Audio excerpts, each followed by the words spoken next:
Eu cumprimento a todos os amados e queridos irmãos com a gloriosa paz do nosso Senhor e Salvador Jesus Cristo. Nós continuamos aqui a nossa meditação, hoje começando o livro de Juízes. Queridos, aqueles que estão acompanhando, né? Eu fico muito contente com todos os que têm nos acompanhado, né, até aqui. Os irmãos que têm nos acompanhado sabem que o nosso único objetivo com esses vídeos, com esse estudo, com essa leitura bíblica, é que todos os crentes de todos os lugares, amigos católicos, amigos, que todas as pessoas tenham acesso e possam ter lido pelo menos uma vez a Bíblia todinha. Aqueles que começaram conosco, já estamos então no 6º livro, né? No 7º livro, estamos começando hoje o 7º livro da Bíblia.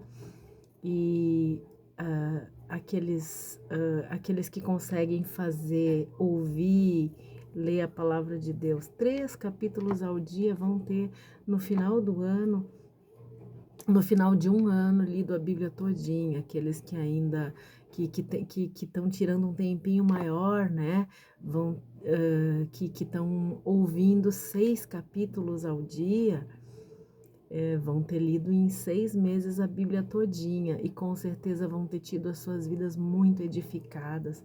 Com certeza vão, ao longo desses 7 livros até aqui, eu tenho certeza que aqueles que têm acompanhado e que têm realmente se dedicado para conhecer a palavra do nosso Deus, a lei do nosso Deus, a vontade dele para as nossas vidas, eu tenho certeza que já vão ter a vida transformada. Porque a palavra de Deus tem poder para transformar vidas, queridas. Aquele que se dedica a conhecer a vontade do nosso Deus e realizar a vontade do nosso Deus, com certeza tem a vida transformada. Então, eu convido os irmãos a continuarem, né? Aqui no livro de Juízes. Queridos, antes ainda de nós começarmos a leitura do livro de Juízes, eu queria dizer para os irmãos que a leitura desses livros todos, elas mudam a história da humanidade. Deus tem prazer em se revelar para aquele que procura Ele de verdade para conhecê-lo e para obedecê-lo. A Bíblia não é um livro mágico, queridos, mas ela tem muito poder, ela tem todo o poder, porque a palavra de Deus tem poder. E quando alguém procura conhecer a palavra de Deus para obedecer, para andar no caminho de Deus, ele rapidamente se apressa em se revelar para cada uma dessas pessoas. Então, queridos, vamos lá para nossa jornada, né? Eu também quero dizer para aqueles que já são crentes em Deus, para aqueles que frequentam igrejas, que, queridos, só frequentar a igreja não é suficiente para levar ninguém para o céu. Só frequentar a igreja não transforma a vida. Muitos crentes têm uma vida destruída por conta disso, queridos, por achar que só frequentar a igreja é suficiente, só dar o dízimo, só dar ofertas é suficiente. E, queridos, falando no dízimo, eu ainda queria lembrar os irmãos, você que costuma dar os 10% do seu salário na sua congregação, na sua igreja, eu queria que você pensasse um pouquinho. Você dá 10% do seu tempo também para Deus? Você dedica 10% do seu tempo? O dia tem 24 horas, você dedica 2 horas e 40 minutos todos os dias para entre pelo menos oração, leitura bíblica, meditação na palavra de Deus e Você investe esse tempo no relacionamento com Deus? Porque se você não investe esse tempo, se você não investe os 10% do seu dia de verdade no relacionamento com Deus, esses 10% do seu dinheiro não valem nada, queridos. Eu sinto lhe informar. Então eu te convido, vem comigo conhecer a palavra viva do nosso Deus. E conforme você for conhecendo, queridos, vai moldando a tua vida à vontade de Deus. E receba a transformação na sua casa, na sua família, na sua vida. E na vida daqueles que passarem por você. O livro de Juízes, queridos, foi escrito por Samuel. Provavelmente ele tenha, provavelmente alguns relatos venham também do profeta Natã, do Gade, né? Aqueles relatos que estiverem associados à corte de Davi, provavelmente tenham vindo, né, tenha juntado material do profeta Natã, do profeta Gade, enfim. Juízes foi escrito logo após a morte de Sansão e depois da coroação do rei Saul, mas ele foi escrito também antes da conquista de Jerusalém por Davi, por volta de 990 anos antes de Cristo, mais ou menos isso. Vamos então para o primeiro capítulo de Juízes. Diz assim: depois que Josué morreu, o povo de Israel consultou a Deus, o Senhor. Qual de nossas tribos deverá subir primeiro para desterrar os cananeus restantes? Respondeu o Senhor: Judá subirá primeiro. Entregarei a terra nas suas mãos. Então, os homens de Judá exortaram os seus irmãos na tribo de Simeão: sobe conosco ao território que nos foi designado por sorteio, lutaremos contra os cananeus, e nós também cooperaremos convosco na conquista das terras que lhes foram dadas. E os homens de Simeão foram com eles. Judá subiu, pois o Senhor entregou-lhe nas mãos os cananeus e os ferezeus, e mataram 10.000 homens em Bezeque.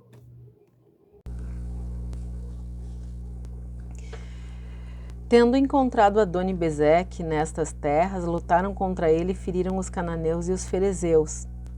Adoni-Bezeque fugiu, mas eles os perseguiram e o prenderam, e lhe cortaram os polegares das mãos e dos pés. Adoni-Bezeque exclamou: 70 reis com os polegares das mãos e dos pés cortados apanhavam migalhas debaixo da minha mesa. Como eu fiz, Deus me retribuiu. E levaram-no a Jerusalém, e aí morreu. Os homens de Judá invadiram também Jerusalém e a conquistaram. Eliminaram todos os seus habitantes ao fio da espada e a incendiaram. Depois os filhos de Judá desceram para combater os cananeus que habitavam na serra, no Neguebe e na Cefelá, baixada entre a planície costeira e as montanhas. Em seguida, Judá marchou contra os cananeus que viviam em Hebrom, anteriormente conhecida por Kiriat Arba, e derrotaram Sesai, Aimá e Talmai. De lá marchou contra os habitantes de Debir, e o nome de Debir era antes Kiriat Sefer. Antes Caleb declarou: ao homem responsável por atacar e conquistar Kiriat Sefer, darei a minha filha, Axa, em matrimônio. Quem conquistou a cidade foi Otoniel, filho de Kenaz, irmão mais novo de Caleb, e esse lhe entregou sua filha, Axa, por esposa. Assim que passaram a viver como marido e mulher, ela o convenceu a deixá-lo pedir um campo como herança a seu pai. Axa foi até Caleb, e assim que soltou do jumento do seu pai, lhe indagou: o que desejas? Assim que saltou, perdão. Ela então lhe rogou: concede-me uma bênção, visto que destinasse as terras secas do Neguebe, dá-me também fontes de água. E Caleb lhe deu fontes superiores e fontes que ficavam nas terras baixas. Os descendentes do sogro de Moisés, que era Queneu, saíram com o povo de Judá e foram de Jericó, a cidade das palmeiras, para o deserto de Judá, que se situa ao sul de Arade. E ali passaram a viver entre os amalequitas, o povo do deserto, no Neguebe. Depois o povo de Judá foi com seus irmãos da tribo de Simeão e atacaram e venceram os cananeus que habitavam em Zefate, destruindo totalmente a cidade. Por esse motivo passou a ser chamado Ormã, destruição. Então Judá se apossou de Gaza e dos seus arredores, de Ascalon, do seu território de Ecrom e dos seus povoados. O Senhor estava com os exércitos de Judá. Eles ocuparam a Serra Central, todavia não conseguiram expulsar os habitantes dos vales, pois estes possuíam carros de guerra feitos de ferro. Como Moisés ordenou, deram as terras de Hebron a Calebe, que desterrou os três filhos de Enaque. Quando os jebuseus que habitavam em Jerusalém, os filhos de Benjamim, não os desalojaram, e até o dia de hoje os jebuseus têm vivido em Jerusalém com os benjamitas. Os homens da tribo de José, por sua vez, investiram contra Betel, e o Senhor se demonstrou presente com eles. A casa de José mandou fazer o reconhecimento de Betel, anteriormente chamada Luz. Os que foram cumprir a missão de espias observaram um homem que saía da cidade e interrogaram-lhe: como poderemos entrar na cidade? Mostra-nos e seremos clementes contigo. E ele lhe indicou por onde entrar na cidade, e assim eles puderam adentrar e matar todos os habitantes da cidade, contudo pouparam a vida daquele homem e de toda a sua família. Então o homem salvo e seu clã foram para a terra dos hititas, onde fundou uma cidade e lhe deu o nome de Luz, que é o nome de nossos dias. Manassés, contudo, não conseguiu expulsar o povo de Bet-sean, e o de Taanaque, e o de Dor, e o de Ibleã, o de Megido, tampouco os das aldeias vizinhas dessas cidades, porquanto os cananeus estavam decididos a permanecer naquela terra. Mais tarde, quando Israel se tornou mais forte, submeteu os cananeus a tributos e trabalhos forçados, mas não os expulsou a todos. A tribo de Efraim não desterrou os cananeus que moravam na cidade de Gézer, e assim os cananeus seguiram vivendo entre o povo de Efraim. Nem Zebulon expulsou os habitantes das cidades de Quitron e Naalou. Esses, entretanto, foram obrigados a trabalhar e pagar impostos para eles. Também Asser não desterrou os que viviam em Aco, Sidom, Alabe, Aquizibe, Elba, Feque e Reobe. E por esse motivo o povo de Asser vivia entre os cananeus que habitavam naquelas terras. Nem Naftali desalojou os que habitavam em Bet-Semes e em Bete-Anate, e por essa razão o povo de Naftali igualmente vivia na companhia dos cananeus que moravam naquelas terras, e aqueles que viviam em Bete-Semes e Bete-Anate foram submetidos a trabalho forçado e a pagar tributos para a tribo de Naftali. Os amorreus conseguiram empurrar os filhos da tribo de Dan para a Serra Central, não permitindo que descessem ao vale. E os amorreus, da mesma maneira que os demais povos, estavam firmemente decididos a resistir aos israelitas no Monte Heres, em Aijalon, em Salbim, contudo, quanto as tribos de José foram fortalecidas, eles também foram obrigados a pagar tributos e trabalhar para o povo de José. A fronteira dos amorreus ia de Maale a Acrabrim, a subida dos escorpiões até Selá, a rocha, e mais adiante em direção norte. Então, é importante a gente saber que o livro de Juízes, ele começa mostrando o que seria Israel se seguisse as sábias orientações de Deus, né? O estudo desse livro aqui, ele deve nos incentivar os cristãos todos a avançar na direção certa.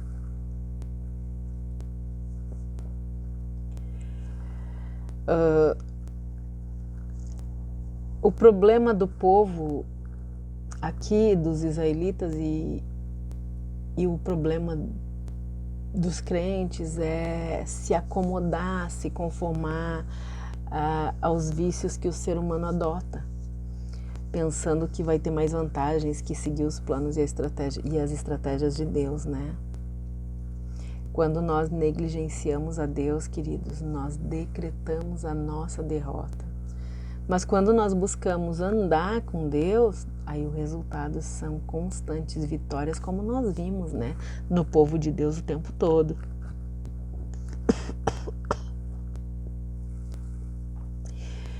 O primeiro capítulo apresenta o povo de Deus resolvendo as coisas pela lógica humana, escolhendo desobedecer o Deus que entregou tantas vitórias, né? O povo de Deus achava que o caminho para o sucesso estava nas riquezas, nos materiais, na exploração de pessoas, e o resultado foi o fracasso total. O livro começa com exemplos, né, que deviam ter sido seguidos pelos israelitas e que eles devem ser seguidos por todos os cristãos verdadeiros. Aqui do versículo 1 até o versículo 8, queridos, as tribos de Judá e Simeão uniram forças, né, para derrotar um rei tirano. Eles sempre... o cananeu, aquele Adoni-Bezeque, né? E isso aí mostra que quando o povo de Deus se une e confia nele, ele cumpre seus propósitos na vida do seu povo. Isso é coisa certa, queridos. Mas a partir do 9 até o 15, a gente vai ver a família de Caleb, né, que abriu o caminho para que a tribo de José controlasse a região montanhosa.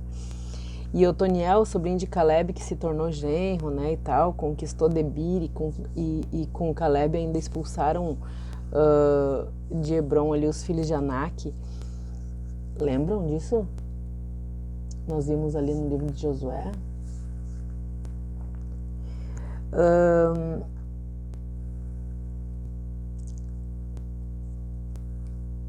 Nós precisamos entender, nós precisamos ver e aprender que essas famílias, elas devem saber, as famílias, né, devem saber para onde elas vão, para onde elas estão indo, né?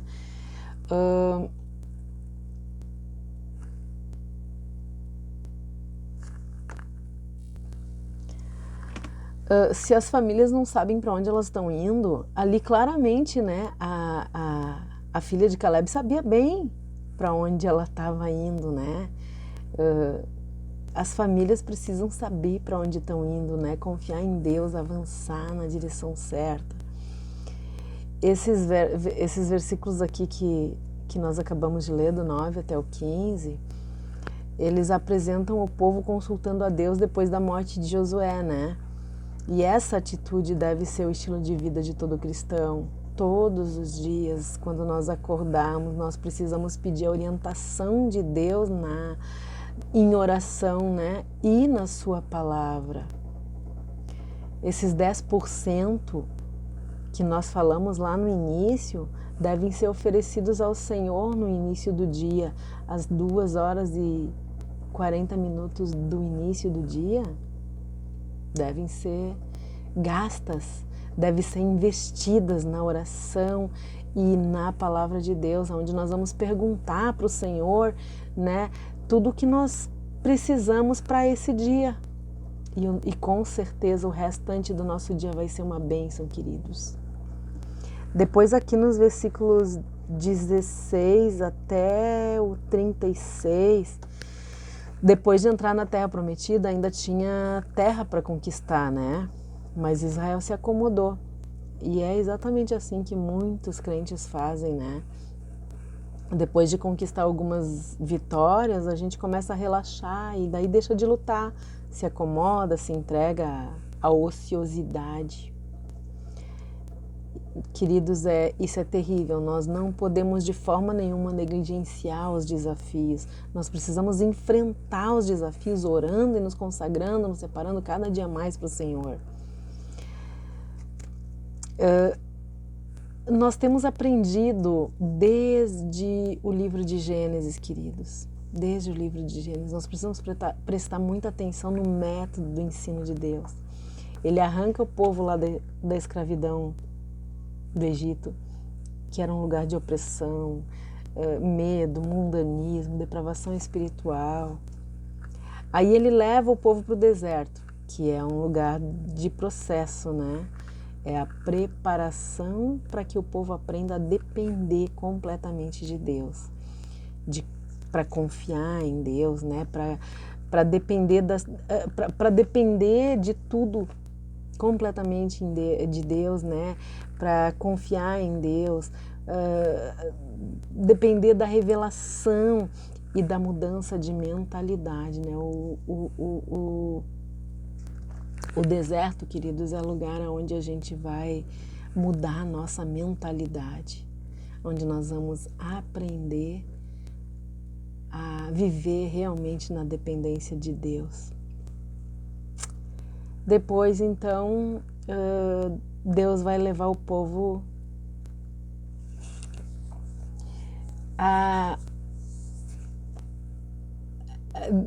o deserto é a escola, né? Então Deus leva o seu povo para a escola, né? E ele ensina lá no deserto, lá no deserto quando nós estamos no deserto e quando nós aprendemos, né, que nós precisamos mudar a nossa mentalidade, que nós precisamos confiar em Deus, então nessa hora Deus nos transporta para o seu reino. É nesse momento que a gente sai do reino das trevas e passa para o reino da luz, para o reino do nosso Deus. O reino é lugar de liberdade, queridos, de paz, de justiça. O reino é a terra prometida. O método de Deus, queridos, é o aprendizado. O método de Deus para o aprendizado é muito específico, muito. Deus queria que o povo fosse livre e Ele quer que nós sejamos livres, queridos. Só que para isso nós precisamos abandonar a mentalidade de escravo, porque assim como aquele povo que saiu do Egito tinha essa mentalidade de escravo, nós temos. Nós vivemos escravo muito tempo, escravos do pecado, né? Muito tempo, e aí quando Jesus vem e nos liberta do pecado, a gente continua com a mentalidade escrava, então a gente sempre fica achando que precisa dar uma forcinha, precisa fazer coisas que não deveria fazer, coisas que desagradam a Deus para conquistar as bênçãos. E não funciona assim, queridos, nós somos escravos, nós não somos mais escravos. Nós precisamos abandonar a nossa mentalidade de escravo. A lição era para Israel e era para nós. Depois de ser liberto por Deus, nós precisamos aprender o que fazer para desfrutar essa liberdade. Não tem como dar errado, acreditem, queridos. Se nós moldarmos a nossa vida à palavra de Deus, o resultado vai ser viver a plenitude dos planos de Deus na nossa vida. O livro de Josué, ele só contava vitória, né? Mas o livro de Juízes só conta derrotas, mostrando que o que acontece quando a humanidade não tem compromisso, queridos, é terrível. Quando nós vimos, né, quando nós estudamos todo o livro de Josué e vemos a forma que Deus vem dando vitória para esse povo, e de repente nós entramos aqui no livro de Juízes e começamos a ver as derrotas desse povo. Nós precisamos compreender, queridos, que essas derrotas todas são as consequências de uma vida sem compromisso sério com Deus. Mas quando as pessoas assumem um compromisso sério com Deus, queridos, acreditem, a vida é a história do livro de Josué. Nós vamos contar vitórias em cima de vitórias, porque é Deus quem luta as nossas... Quando nós temos compromisso com esse Deus, é Ele quem luta as nossas guerras, quem luta as nossas batalhas, e é Ele quem vence as nossas batalhas. Nós precisamos conhecer, queridos, o o Deus das Escrituras para poder ser um discípulo de Cristo. É por isso que nós temos insistido tanto em que você comece lá no Gênesis e venha acompanhando diariamente. Queridos, 2 horas por dia ouvindo e lendo a palavra de Deus, com certeza, queridos, com certeza, você vai se tornar um maravilhoso discípulo de Cristo, porque você vai conhecer o Deus das Escrituras e vai se apaixonar por Ele. E um discípulo apaixonado por esse Deus é um vencedor. Josué era um líder corajoso, exemplo de fidelidade, pregador cheio do Espírito Santo, firme, decidido. Quando ele morreu, a espiritualidade de Israel declinou muito. E esse livro agora vai falar da natureza humana que é corrupta, que é ingrata, que é infiel, que é imoral, que é incrédula, que é perversa, que é arrogante, que é negligente, que é orgulhosa, que é ingrata, que é idólatra. Tudo isso, queridos, por causa da nossa natureza pecaminosa. O objetivo central desse livro de Juízes é focar no caráter de Deus, que é amoroso, que é bondoso, que é atencioso, que é perdoador, que é gracioso, que é libertador, que é restaurador, que é paciente, que é salvador e que é completamente justo. O declínio espiritual é gradativo. É uma doença que vai matando lentamente. Depois da morte de Josué, aqui no verso 1, diz que o povo ainda consultou o Senhor por algum tempo, né? Mas a pergunta, quem subirá primeiro, já revela a incerteza, né? Que o grupo estava vivendo sem ter um líder.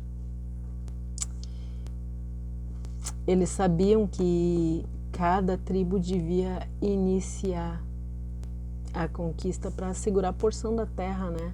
Lembra que foi o ensinado. A terra era concedida por sorteio, lembram? Mas eles precisavam que uma das tribos encorajasse a outra. Eles precisavam que Deus apontasse um líder, como fez com Moisés, como fez com Josué, né? Enquanto eles buscavam a Deus, os israelitas venciam algumas batalhas, mas por negligência eles foram abandonando o plano de Deus para eles. É assim que acontece com muitos crentes, queridos.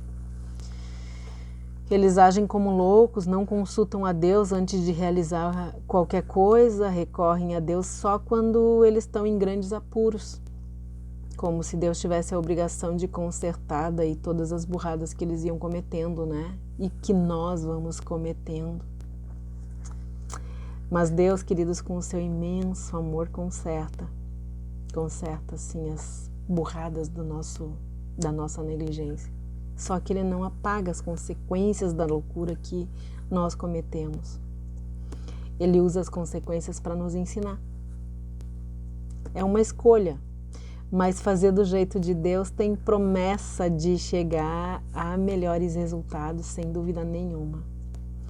Fazer escolhas, queridos, tomar decisões sem Deus é o caminho do fracasso. Não faça isso. Invista tempo com Deus. O tempo gasto com Deus e é um investimento muito grande, queridos. É a receita da vitória. Mas tomar decisões e fazer coisas sem consultar Deus, esse é o caminho certo do fracasso. Queridos, nós precisamos saber que investimento, tempo gasto com Deus, não é o tempo que você passa dentro da igreja. Dentro da congregação você vai se alegrar com os irmãos, né? Em Cristo, sim, vai adorar, vai cultuar, vai ouvir a palavra do Senhor, vai louvar. Mas o tempo de oração é só você e Deus. O tempo de estudar é você e Deus. Você, Deus e a sua família. Invista tempo com Deus. Se prepare para poder adorar Ele na congregação. Não diga que está indo à congregação para fazer coisas para Deus. Você está indo na congregação